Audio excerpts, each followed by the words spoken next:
In 1961, John F. Kennedy announced that the United States would land a man on the moon by the end of the decade. Whether or not this was even possible was questionable, but doing it within 10 years was almost certainly impossible. It would actually require hundreds of technologies that hadn't even been invented yet. And yet, 8 years later, NASA achieved this goal. So this was the first moonshot. Today, the term moonshot is used by groups like Google X and Singularity University to describe any idea that aims to improve something by 10x while everyone else is trying to improve by 10%. But why should everybody in this room care about moonshots? Well, given the caliber of the projects participating in ReMAP, I think it's clear that we have some of the brightest engineers, scientists, and entrepreneurs in Canada in the room this evening. And many of you have the potential to disrupt your industry. So the goal of this talk is to help you think bigger about what you're building and what kind of innovation you want to make real in the world. So by definition, moonshots require completely rethinking a problem in order to achieve something that seems impossible. If you want a car to run on 50 miles with 1 gallon of fuel, you can probably invest a couple $1 million in your best engineers to tweak some of these components, and you can get a car to run on 1 gallon for 50 miles. But what do you do if you want a car to go 500 miles with less than a gallon of fuel? Well, that takes completely reimagining what a car is. But the crazy thing about moonshots is that while you're aiming for an output that's 100 times better than the status quo, it rarely takes 100 times the effort or complexity. As just one example, this is the powertrain of a Tesla Model 3, which can go almost 500 miles with no fuel at all, yet it has about 2,500 fewer parts than a Honda Civic. The thing about really audacious goals is that impossible almost always has an asterisk. So I want to focus today on some of the tactics for finding this asterisk and making the almost impossible possible. If you want to go 10 times bigger and change the world, where do you start and what do you need to do? So I'm going to focus on 3 deceptively simple steps, but I hope they'll transform the approach that some of you take to problems in your industry. So the 3 steps are spotting the trend, finding where you plug in, and selling your idea. We'll start with spotting the trend. Moonshots take thinking a lot bigger, but you need to think bigger within the laws of physics. You don't necessarily need to rely on technologies that exist today, as I'm sure many of you are familiar with, but you need to rely on technologies that will exist by the time you plan to achieve your moonshot. And beyond moonshots, I think spotting the trend is actually the most important part of launching any business or product. Wrong timing, meaning too early or too late, is the #1 reason why smart ideas fail to get off the ground. Leonardo da Vinci dreamed of building a flying machine in the 1400s, but it wasn't until 1903 that the Wright brothers flew the first airplane. And that was simply because they relied on manufacturing techniques, engines, and an understanding of aerodynamics that hadn't been developed in da Vinci's time. Not all technology trends are created equally, and in the case of thinking 100 times bigger within 10 years, you can't rely on a linear technology trend. You need to ride an exponential trend. The problem is that as humans, our brains are actually wired for linear thinking. So early on, exponential trends look unimpressive to the point of disappointment, and we have a tendency to dismiss them. And it's only after the knee of the exponential curve that 99% of people recognize an exponential trend for what it is. So if you're relying on exponential technology, I think the first step is to be psychologically prepared for everyone, especially the experts, to tell you that you're crazy. Ray Kurzweil is the father of modern exponential thinking, and I want to share one example that he shared with me regarding spotting exponential trends. So the Human Genome Project was launched in 1990 with the goal of sequencing an entire human genome. The project was budgeted for 15 years. halfway through the project in 1997, scientists announced they had decoded 1% of a human genome. So halfway through the budget and timeline, 1% complete. Nearly everybody inside and outside the scientific community declared the project a resounding failure, which makes sense, right? We'd spent $1 billion in US taxpayer money, and skeptics pointed out that on the current trend, if it takes 7 years to get to 1%, it's going to take a couple centuries and tens of billions of dollars to get to 100%. So forget about the 2005 deadline, we should just shut down the Human Genome Project. And this was really what a lot of people thought at the time. You know, that might sound crazy because we're now used to hearing about the Human Genome Project, but if you go read the headlines in 1997, this is what people were saying. Ray Kurzweil had a different perspective. He said, 1%, we're halfway there. So how is 1% halfway there? Well, Kurzweil spotted that human genome sequencing was not on a linear trend, but actually an exponential trend.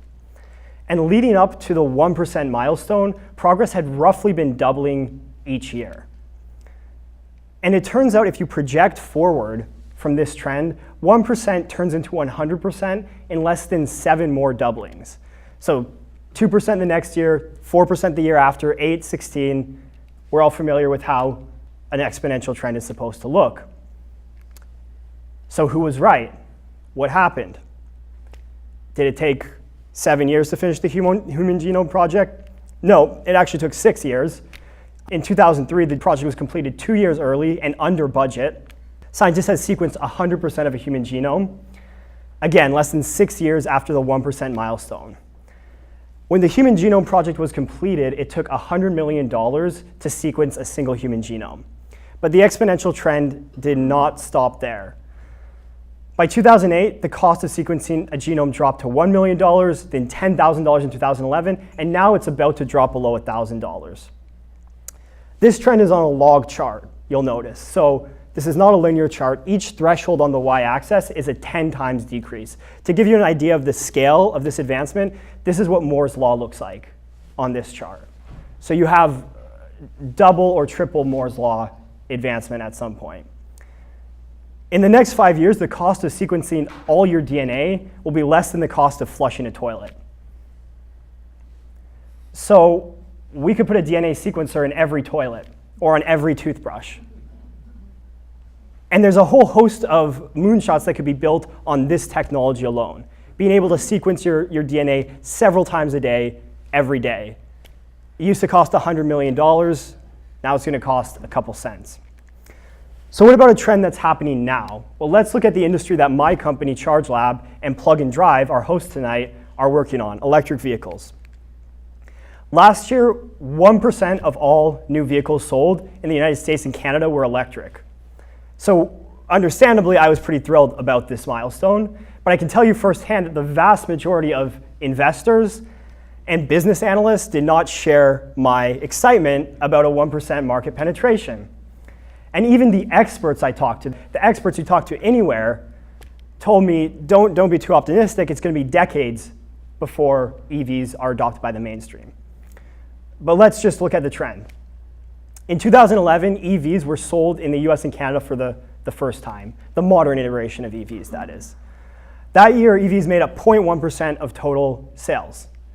In 2012, that doubled to 0.2%. And every 12 to 24 months since then, EV market share has doubled all the way to 1% in 2017. So this looks a lot like an exponential trend. If you're not sold yet, we now have the data from last month, June 2018, and EV sales in Canada shot above 2%. Just like the Human Genome Project, it took EVs 7 years to reach 1%. And just like the Human Genome Project, right around the time we hit 1%, conservative analysts are saying EVs are a lost cause. It's clear nobody wants them. 7 years in, and 98% of vehicle sales are still internal combustion engines. Stop selling EVs. In the big picture, whether or not EV rebates get canceled, or even whether a country sets an objective of only producing electric vehicles by 2040, doesn't matter, because plug-in electric vehicles are going to be the only kind of car that people want to buy long before 2040. And it's important to understand the adjacent technologies and adjacent trends that are making this happen. Here's the cost of batteries over the past 10 years, making electric vehicles more affordable and more attractive. And more impressive, here's the cost of solar energy dropping through the floor when compared to energy generation from coal and natural gas, again bolstering the case for driving an electric vehicle. You know, if you're making the case in 2018 for coal, I don't know if that's an elaborate practical joke when you look at the rate that the cost of renewables is falling. And what's amazing is these kind of trends aren't all that new. In the past 100 years, we've had radio, color TV, the internet. Exponential trends are taking off all around us. It's just easy to miss because early on, these trends look wholly unimpressive. But if you can spot the trend, you're going to be 1,000% better equipped to build a moonshot. So now that you know that in the next few years, the cost of sequencing a human genome is going to drop to a couple of cents, what do you do with that information? What kind of moonshot can you build on top of that? Well, finding where you plug in is a much more personal challenge than spotting the trend. This is going to be different for everyone. Are you an engineer, a scientist, a marketer, an entrepreneur? Are you in government or policy? The moonshot journey is going to look different depending on who you are and what you want to do. So all I can do is share my experience, and you can compare how that might apply to you. For me, the most boring, overlooked parts of technology and society are often the most interesting. So when some people spot an exponential trend like electric cars or AI, they want to go compete with Tesla and build an electric car, or they want to build the best autonomous vehicle, which is great, but you're going to find a lot of competition. And I know as Canadians, we're terrified of competition. So as an alternative, when you see an exponential trend, think about what needs to be true for this future to exist. As an example, we talked about a future where 100% of vehicles are plug-in electric. So what does this change about the world? Well, we need a lot more electricity generation because we're not powering cars with petrol anymore. We need more electricity. We're going to need 100 times more batteries than we have now, and we're going to need charging stations to refuel the electric vehicles. And that's the particular part of the problem that my company ChargeLab works on, ensuring not only that the charging infrastructure is in place, but that it's smart, like Irene was talking about, it's connected, and it's interoperable. So perhaps the best way to build a moonshot is to find a grand challenge that you care about, and then spot the exponential trend that will transform the problem space in the next 10 years. Curing cancer is a moonshot. Billions of dollars have been spent over decades trying to fight cancer with mostly incremental improvements. But in the next 10 years, a whole host of new tools are going to be at our disposal. DNA sequencing, digital biology, exponentially cheaper sensors, artificial intelligence, and even quantum computing, which can be used to model how proteins fold. Already, neural nets have been used to diagnose skin cancer with 95% accuracy when the best dermatologists can only do 80%. Even better than that, the same type of AI can lip read with 93% accuracy when human lip readers have a 52% accuracy. By the way, these results were created with a neural net with, I think, about 6 hours of training. So they trained a computer with videos and subtitles for 6 hours, and they could read almost twice as good as professional lip readers. And even predicting if a city is going to vote Republican or Democrat based on just the types of cars an AI sees on Google Street View can be done with at least 80% certainty. So in 2018, there's an abundance of exponential technologies completely transforming the world. So the real challenge is finding how these technologies plug into your grand challenge and your vision. It's simultaneously the most exciting and frightening feeling when you decide you're going to set out to build a moonshot, when you decide you're going to try to do something 100 times better. The idea that ChargeLab can build infrastructure that allows every vehicle in Canada to be electric while helping our grid transfer to 100% renewable energy is what drives me and my team to do what we do every day. If you decide that your team is going to cure cancer or turn every window in the world into a solar energy source, or transform your industry in another way, this is the first step towards building a moonshot. The partners you involve, the research that needs to be done, the go-to-market strategies are all unique. No two moonshots are going to be built in the same way. So it's your job to figure out how to get from never having built a rocket to flying reusable rockets that decrease the cost of spaceflight by 100 times. But there is one thing that I find in common when building any moonshot, or actually building any business, or launching any internal project. They all require the same important skill, and that's being able to sell your idea. The first sale is always to your team. Nobody can build a moonshot alone. You need to articulate your vision in a way that makes your team not only understand what you want to do, but itching to join you. You need to sell investors, scientists, engineers, marketers, the public. So let's go back and look again at the original moonshot, sending a man to the moon. The story goes that in 1961, a few months after boldly announcing that the United States would fly to the moon by the end of the decade, John F. Kennedy visited the NASA center where work was starting. Inside, he saw a janitor cleaning his mop, and JFK approached the janitor and asked, "What do you do here?" And the janitor, without hesitation, responded, "Oh, Mr. President, I'm helping put a man on the moon," before rushing back to work.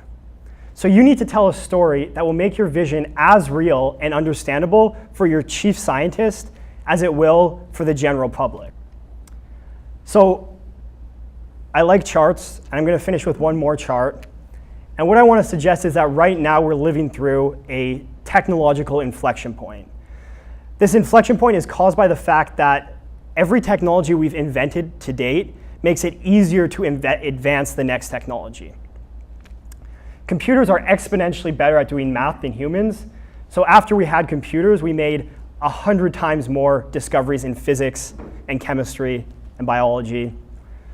But this trend is actually not only about technology. It goes all the way back to our biology. So once again, we're dealing with a log chart on both the x and y axis. At each interval, we're increasing or decreasing by 10 times.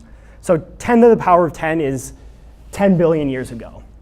And life on Earth actually started 3.8 billion years ago.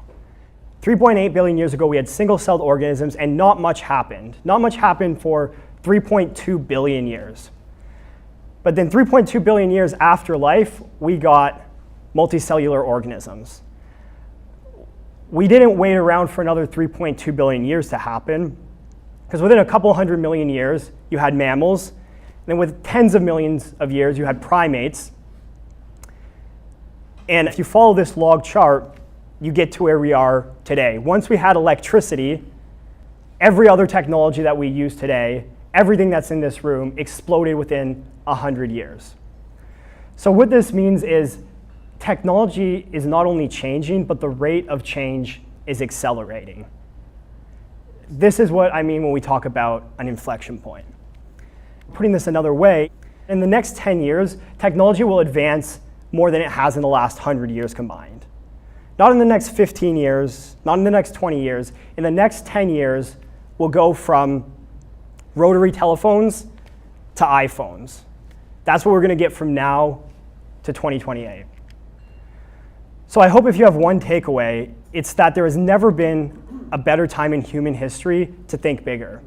The next time you begin tackling a problem and you find yourself looking for that 10% improvement, ask yourself, what would it take to build something 10x better? Or what would it take to build a moonshot? Thank you.